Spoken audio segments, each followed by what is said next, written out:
আমরা এখন একটা আম মাখা করবো। এভাবে মেশিনে কুচিয়ে এটা সুন্দর করে মিহিন করে কুচায় নিছি। নিয়ে এখন দুটো শুকনো মরিচ, লবণ, আপনারা লবণটির পরিমাণ বলতে দেবেন, পরিমাণ মতো লবণটি দেবেন। দিয়ে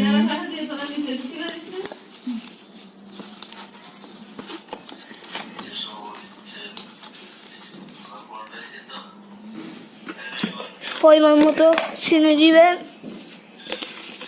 4 চামচের 2 চামচ চিনি। আম যদি বেশি হয়, কেউ যদি মিষ্টি বেশি খায় তাহলে তার পরিমাণ মতো দেবে।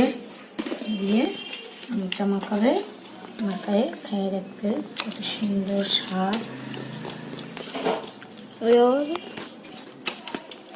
গাইস আমরা এখন আসসালামু আলাইকুম, আমরা এখন ভিডিওটি করতে চাচ্ছি। গাইস ভালো থাকবেন, আর ভিডিওটি ভালো লাগলে লাইক সাবস্ক্রাইব করে রাখবেন গাইস।